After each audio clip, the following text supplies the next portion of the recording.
Donc bonjour à tous, ici c'est Jean-Jean, alias Jean-Jean la bricole, et sur cette chaîne on parle crypto-monnaie, et ma spécialité c'est un petit peu le minage de crypto-monnaie. Et aujourd'hui je voulais féliciter l'heureux gagnant, qui a réussi à miner un bloc d'Ethereum avec la puissance phénoménale de 45 MH/s. Donc malheureusement ce gagnant c'est pas moi, mais bon, la performance est quand même assez folle, et donc félicitations à lui.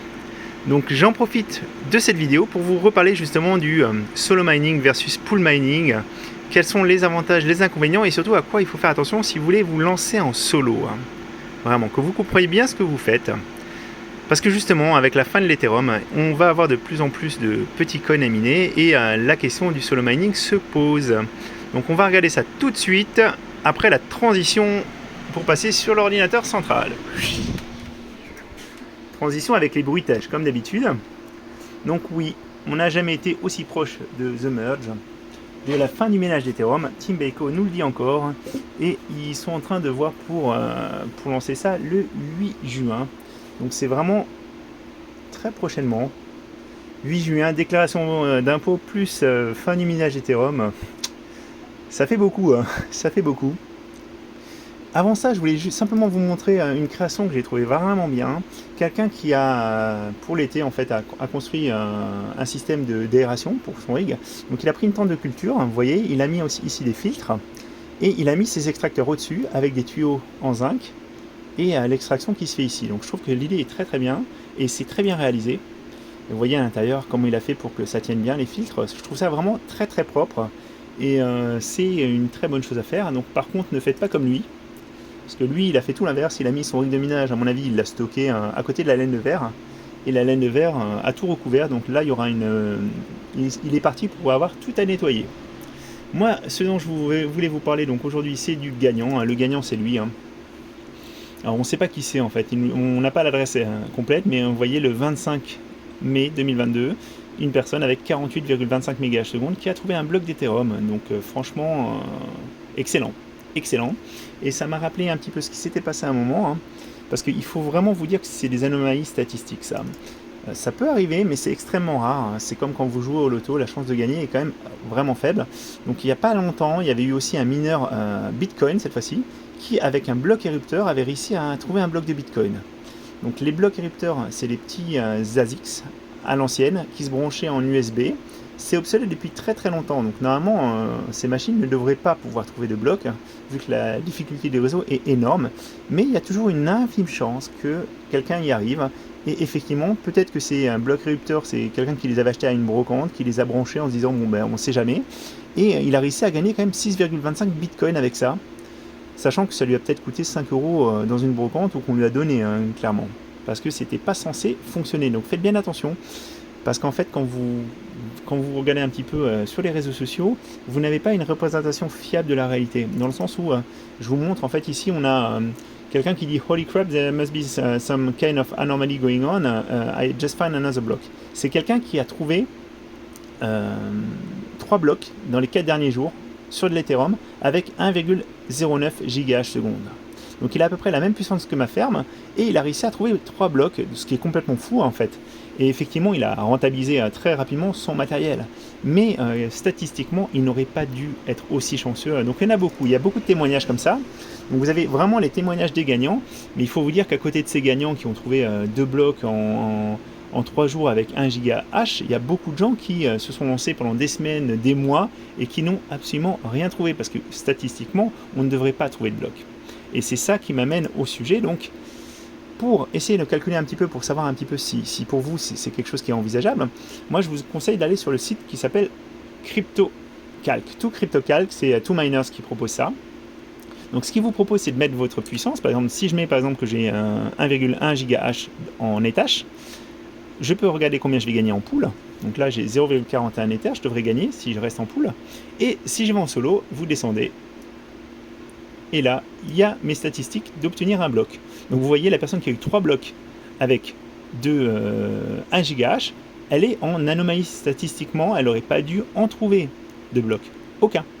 Mais c'est toujours possible, il y a toujours cette probabilité, mais qui est très faible. C'est comme quand vous jouez au dé. La probabilité de faire quand vous lancez un dé, la probabilité de faire un 6, elle est de 1 sur 6, mais vous pouvez très bien faire 10 lancers et ne pas avoir de 6, ou alors vous pouvez faire 3 lancers d'affilée et faire 3 fois le chiffre 6.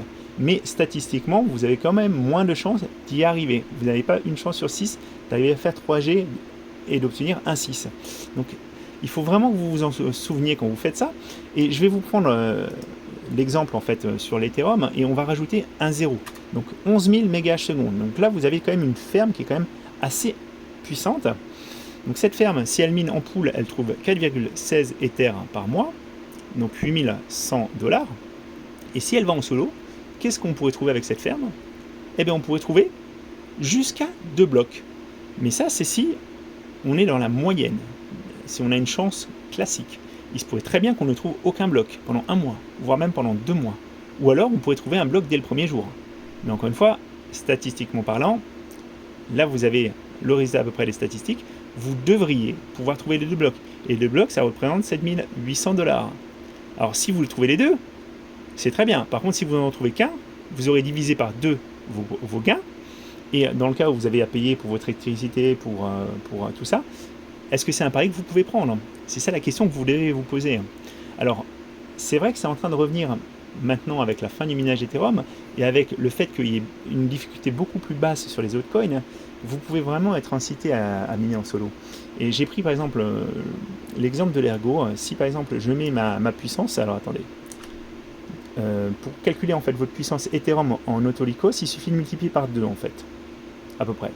Donc si je mets 2,2 GH, donc 2200 MHz en ergo, si je mine en pool, je trouverai normalement 212 erg, et si je mine en solo, je devrais pouvoir trouver 3 blocs dans le mois. Alors bien sûr, ça pourrait être un bloc, mais ça pourrait être aussi 4 ou 5. Mais si ma chance est dans la moyenne, je devrais trouver les 3 blocs. Donc là, pour moi, étant donné que je ne sors pas mon argent, que j'en ai pas besoin directement pour payer mon électricité et que je mine chez moi, à mon domicile, c'est jouable, c'est jouable. Par contre, si vous avez vraiment les factures à payer et tout ça, c'est vraiment comme jouer au casino, vous pouvez très bien gagner, ou alors vous pouvez n'avoir 0 bloc, et là, ça sera un petit peu catastrophique pour vous. Hein. Donc, faut le garder en tête, J'ai vu aussi beaucoup de gens qui parlaient de l'Ethereum classique, parce qu'effectivement, la difficulté est beaucoup plus faible sur l'Ethereum classique, hein, et on a des gens qui disent, voilà, Very Lucky, j'ai 225 MHz en solo, et effectivement, la personne, elle a trouvé ça avec une chance de 1%, c'est-à-dire que, normalement, la chance moyenne, c'est 100%, mais là, cette personne a trouvé le bloc quasiment tout de suite. Hein. J'en ai d'autres aussi, alors attendez, c'est ça que je voulais vous montrer, voilà... Une personne avec 216 MHz, elle a trouvé un bloc en moins de 6 heures. Donc effectivement, statistiquement, c'est quelqu'un qui n'aurait pas dû le trouver, mais on peut très bien trouver un bloc avec 225. Je vais vous montrer avec 225 en solo, en Ethereum classique. Vous voyez, normalement, on devrait trouver 2 blocs par mois. Mais il faut vous dire aussi une chose, c'est que quand vous minez en solo, vous êtes en compétition avec tout le monde. Et clairement, les grosses fermes de minage qui ont une puissance bien supérieure, elles vont s'accaparer un petit peu tous les tickets gagnants. Hein. Donc ça, il faut que vous en ayez conscience. Et il faut que vous fassiez bien attention. Et ça, j'insiste là à ça. Si vous voulez miner en solo, il faut que vous ayez une très bonne connexion Internet. Il faut que le ping de la pool, donc le temps que vous mettez à renvoyer les informations vers la pool, la pool solo, hein, je veux dire, soit très faible. Parce qu'en fait, ce qui va se passer, c'est que si votre mineur trouve la solution, si vous trouvez la solution, il faut aussi que vous puissiez la renvoyer au réseau avant les autres. Parce que je vous rappelle, en fait, quand vous êtes en train de trouver un bloc, tout le monde est en train de chercher le même bloc. Donc si une grosse ferme de minage trouve la solution un petit peu après vous, mais qu'elle la renvoie plus vite sur le réseau, qu'est-ce qui va se passer? Eh bien en fait, c'est son bloc qui va être pris en compte et pas le vôtre. Et à ce moment-là, vous aurez tout perdu parce que vous n'aurez pas le gain lié au fait que vous ayez trouvé votre bloc. Ou alors vous aurez un uncle. C'est ce qui s'appelle un uncle. Donc vous aurez une rémunération liée au bloc, mais il ne sera pas pris en compte par le réseau. Et votre rémunération sera beaucoup plus faible que si vous l'aviez trouvé tout de suite et qu'il avait été validé tout de suite. Donc vraiment, faites aussi bien attention. Et si vous avez une connexion qui n'est pas géniale, restez en pool, c'est mon conseil. Oui, alors, si vous êtes chanceux, vous avez une période de chance, vous pouvez très bien trouver plusieurs blocs, même avec une faible puissance. Et je ne veux pas vous dire n'allez pas miner en solo, mais si vous allez miner en solo, dites-vous bien que vous êtes comme au casino. On voit souvent la tête des gagnants, hein, parce que les têtes des gagnants, en fait, on les interviewe et ils s'en vantent quand ils ont réussi à trouver des blocs, mais on a les cas contraires. Et il ne faut pas penser que tout le monde est gagnant sur ça. Hein. J'ai quelqu'un qui dit, bah voilà, je teste le solo 2 miners avec 533 et rien depuis une semaine. Et il voit des gars qui ont 200 mégahash et qui tapent des blocs directs. Mais pensez pas que le système est biaisé ou ça. Et souvent, effectivement, on a il y a énormément de gens qui se lancent dans le solo mining, mais il y en a énormément, il y en a très très peu qui vous en reparlent derrière. Parce qu'en fait, souvent, qu'est-ce qui s'est passé? Ils ont passé plusieurs semaines à miner pour ne rien avoir au final. Donc, vraiment, soyez prudents par rapport à ça. Je voulais aussi répondre à une question, parce que c'est une question que j'ai entendue. Qu'est-ce qui va se passer à la fin du minage d'Ethereum? Il y a beaucoup de gens qui ont peur de ne pas recevoir leur balance une fois qu'on ne pourra plus miner Ethereum et qui ne savent pas ce qui va se passer. Alors moi, ce que je pense, c'est qu'au niveau des poules, ce qui va se passer, c'est qu'en fait, elles vont arrêter le minage d'Ethereum. Donc quand vous allez essayer de vous connecter à la pool, elle va vous dire connection closed, ou comme quoi la connexion n'est pas autorisée, ou la connexion est fermée par la pool. Et les unpaid balance, elles vont vous être réglées normalement. Hein. Les pools ne vont pas s'arrêter de fonctionner, elles vont la plupart des pools de toute façon sont multi-algo, donc elles vont aller sur d'autres algos et vous pouvez très bien miner sur les autres algos, et vous serez payé pour le unpaid balance. Ça va pas disparaître comme j'ai entendu dire. Non, ne soyez rassurés sur ça. Hein. Normalement, ils vont vider en fait les comptes qu'ils ont avec les Ethereum en suspens. Alors après, comment ils vont s'y prendre, ça va dépendre de chaque pool, mais n'ayez pas de crainte à ce sujet. Voilà. Donc j'espère que c'est un petit peu plus clair pour vous. Hein. Le solo mining, c'est un intérêt. C'est aussi si vous êtes joueur. Après, c'est génial. Moi, je pense que quand vous êtes en solo et que vous touchez, que vous êtes censé toucher un bloc et que vous en touchez 3 ou 4 dans la semaine, c'est un petit peu euphorique.